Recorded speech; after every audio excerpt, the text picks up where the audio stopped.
The Super Smash Bros. Franchise has been adding unexpected fighters for quite a while now, but once Ultimate crashed the party, the series damn near jumped the shark in the character adding department and broke just about every rule that the fan base made up. And since Microsoft and Sony characters somehow snuck into the game, there's quite a few unruly rapscallions out there who keep trying to make arguments for why Goku from Dragon Ball should be added as well, despite the fact that the series producer Masahiro the Sackmaster Sakurai straight up said, and I quote, "No, and would you please stop calling me the Sackmaster before I cut you?" And if you ask me, I'd have to agree with the Sackmaster's stance on this, despite the fact that he attacked me with his fondue fork for no good reason. So sit back in your most soft and wet chair, press the subscribe button if your power level's 9001 or higher, and allow me, the world's spiciest landlord, CameronAllOneWord, to tell you why Goku from Dragon Ball would ruin the Smash Bros. Franchise if you were to ever join the roster. Alright, so before any of you go and spike my taco supply, let me be crystal clear and let it be known that I've been a fan of Dragon Ball for the past 20 years. In fact, I love it so much that I've even tried a spirit bomb in a real-life fight with some hired goons, and I've also fallen asleep binging the show, only to wake up to that ungodly loud DVD menu theme more than most people have. So I don't think for one second that my vendetta against Goku joining the Smash roster has got anything to do with me being one of those people with an irrational hatred towards anime for no good reason, because I'm not one of them, but the fact is that Goku's just not a video game character, plain and simple. Yes, I'm well aware of the fact that there have been countless Dragon Ball games dating all the way back to 1986, and that the games have since been able to place in the top 50 best-selling video game franchises of all time, but just because someone's been in a video game does not make them a video game character. I mean, even friggin' Mike Tyson and Shaq were in Nintendo games, but that doesn't mean that they need to be added to the Smash roster, does it? Some jabronis like to argue that Smash already broke the anime character rule by adding certain Pokemon like Lucario in the game, who technically debuted in the anime before they appeared in actual video games, and if you're not a troll who honestly thinks that this argument holds any kind of weight whatsoever, then you, my friend, are a complete dingus, because the Pokemon anime is based off of, you guessed it, a video game. I mean, if it weren't for the games, then the Pokemon anime would never even exist in the first place, and it's really more so promotional material for the games than anything else. So if you use the same logic that renders Lucario as a character who originated in anime, then concept art or early sketches would qualify characters as notepad characters. And what about other promotional material? Does appearing in a commercial for a game before the release date qualify one as a TV character? If so, then I guess Mario's gotta get his ass out of here so we can make room for the Yonoid, right? Although, to be 100% fair though, one argument I hear against Goku joining Smash is that it'd be way too strong, but, like, it's freaking Smash Bros. The idea is not to accurately represent characters as literally as possible, otherwise Olimar would have been the size of a bug with a bigger peepee than yours truly, but, that's neither here nor there. In fact, forget I said that, I was joking.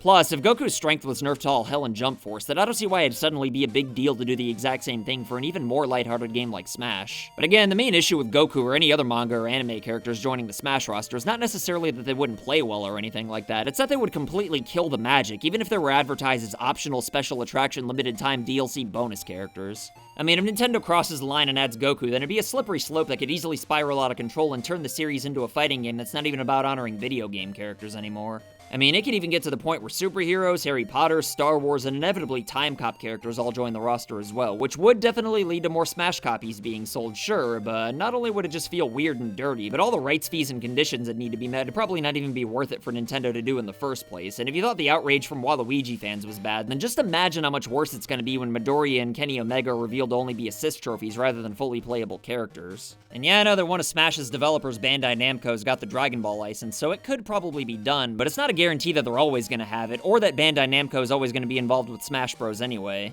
And before anyone tries to tell me that Ultimate's gonna be the last game in the entire series, and let me just state the obvious and tell you that that's absolutely not true, mainly due to the fact that Nintendo loves money, and they'd be complete morons not to keep making more games in the future, with or without Sakurai.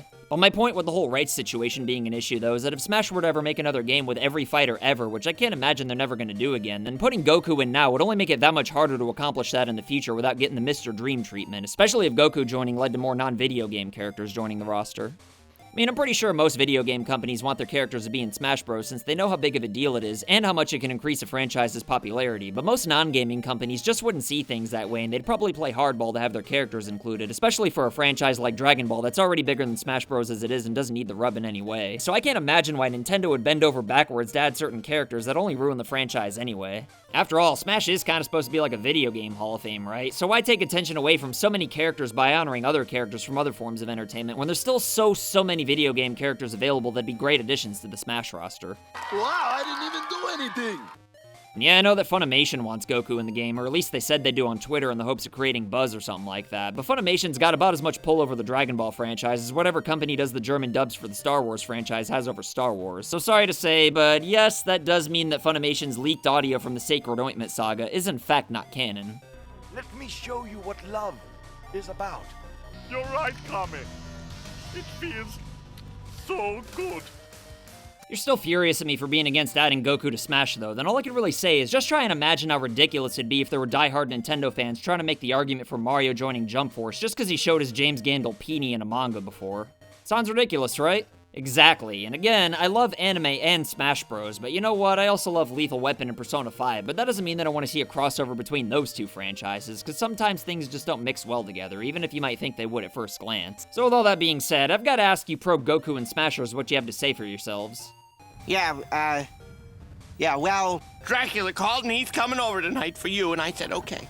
Well, okay, I suppose it is true that Dracula didn't originate in video games and he still wound up making a cameo in Smash Ultimate, so Goku really shouldn't be all that much of a stretch in theory, but while I don't think that's a stupid argument to make by any means, Dracula's been in the public domain for like 24,000 years now, so any franchise could legally make their own version of that character, and the one that appears in Smash Ultimate's not Bram Stoker's Dracula, but rather Castlevania's Dracula, which of course originated in a video game. And yes, I know a lot of people might argue that Dr. Kawashima's assist trophy ruined Smash Bros, what with him being a real-life human being and all that, but what most people don't know is that he's actually not a real-life human being at all, but rather a computer-generated character like Hatsune Miku.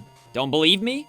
Well, you're right, I lied. Dr. Kawashima does kind of ruin Smash and ass here, if I'm being completely honest with you, but since his main contribution in the world's been to video games, it doesn't take nearly as much away from Smash as Goku would.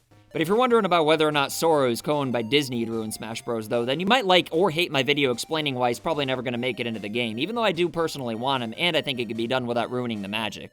That's all for now, though, because I gotta go pick my dad up from his T-ball game. Later.